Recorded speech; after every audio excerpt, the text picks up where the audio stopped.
Today, we are comparing a brand new US General service cart, which I feel is their top of the line for service carts in the US General, and a Cornwell cart that I just purchased brand new off of the tool truck.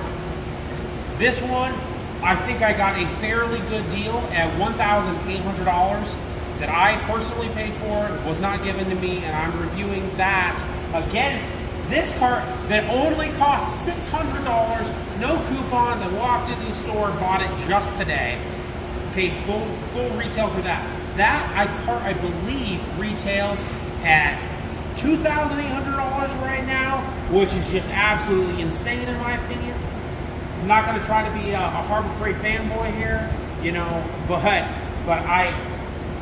I'm going to show at least some differences on maybe why this is the better deal for carts.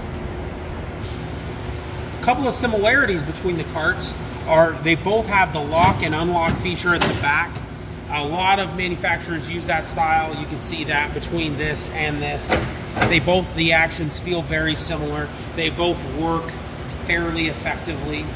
One of the other similarities is, so you can see this is the mat that comes with this. This is a cheap mat. I really dislike these mats. I'm probably going to change that. I'll put in the sticky sided mat so it doesn't slide around. And this cart, it does also have the cheap mat. Maybe it's actually slightly better. It's not quite so cheap. It's a little sticky, but it is still the cheap mat style mat anyways. Next, I'm going to show you some of the benefits of the Cornwell cart, as few as they may be. Obviously, the electrical box. So there's like a computer power plug on the back so you can charge your stuff. I don't know that I'm really going to use that, but it might be handy for some other people. I've seen it's got some USB ports in it. That's nice, charging cell phones or whatever. One of the other things that I really actually like about this cart versus the Harbor Freight cart, if we roll them apart, you can see in right here that it's open on the side where your pry bar, screwdrivers, that sort of thing would go in there, because sometimes any tech's going to know that stuff will fall through there, and then if it's on the outside, you can just quickly pick it up. Where on the Harbor Freight cart, it's all sealed off. So if anything drops in there, goodbye forever. It's never coming back. I don't know how you get stuff out of that, honestly. One of the disadvantages of the Cornwell cart over the Harbor Freight cart is the plastic bumpers. These are very chintzy plastic bumpers. They're like blow molded. They're cheap. And they're held in, I cannot believe this, but they're held in with Christmas trees. Just plastic pushpin Christmas trees. That's obnoxious. Versus the Harbor Freight cart, it's a nice heavy-duty rubber. I think this is going to last for years, and they're bolted on the inside, not Christmas trees holding it on. I think this is actually a far superior design, and maybe Cornwell could learn a thing or two from the Chinese here. One of the things about the Harbor Freight cart or the US General cart that I don't find a positive or negative, it's going to be a personal preference, is there on the drawer, there's these sliders, which I'll have one right here. We went ahead and pulled it out so you can see. But to open the drawer, even after you unlock it, you have to slide this over, because that's catching right there. That's going to catch on the inside. So we removed it off this top drawer, so now it just opens and closes. And it still has a detent in there to hold it closed. I think we're going to end up pulling all of these, because I don't really think you need that extra step.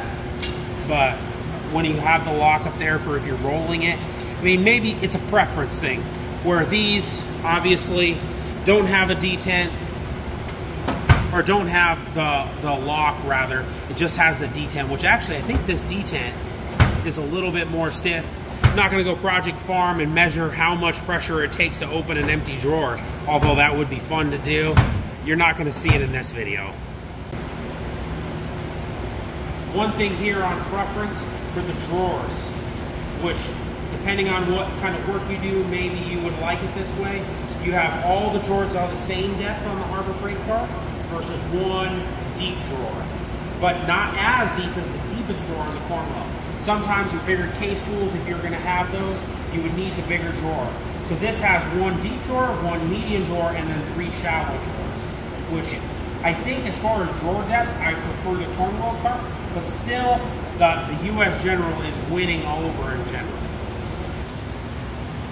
One of the things that surprises me the most about the Cornwell cart is that it is actually beat in the depth over the US General. The US General beats it in depth over the Cornwell.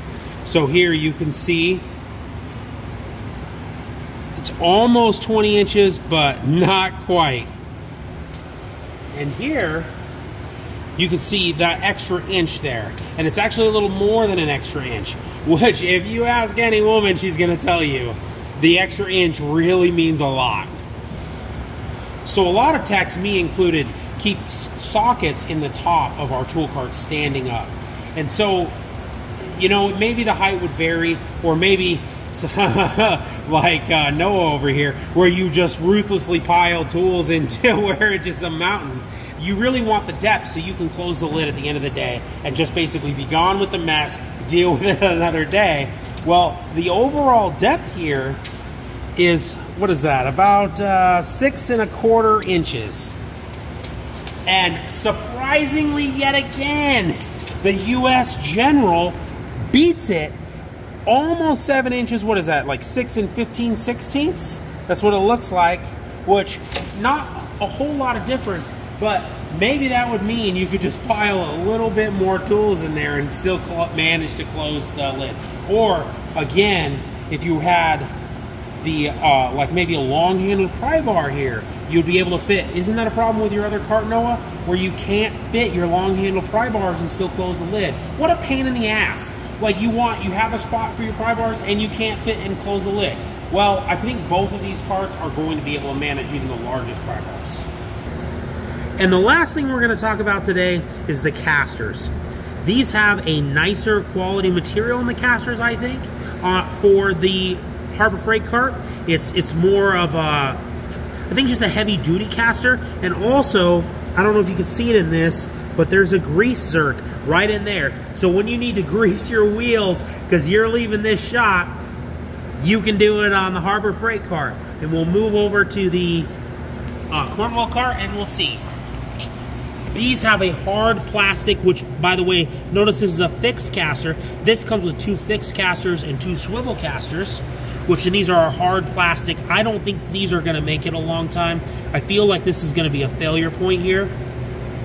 And the Harbor Freight cart has 4 swivel casters versus the 2 fixed. So again, that's a preference issue. I think I like the 4 swivel casters so that you can roll it directly back when you're wanting to just get a little more space when you're working on a car, or pull it a little closer when you're working on a car. Now we're going to get them on scales and we'll compare them weight-wise. Here you can see the US General Service cart on the car scales we're using here, and it totals to 272 pounds. Now we have the Cornwell cart on the scales, reminding you that both of these are empty, brand new carts, literally just unpackaged, and this one weighs 237 pounds, which shows you that the US General definitely weighs more and maybe has some thicker material it's made out of that causes it to weigh so much more. So when you compare all of the things that we just showed you, I truly believe that, much to my surprise, the $600 US General cart really is the superior choice over the Cornwell cart, even though I purchased both of these today.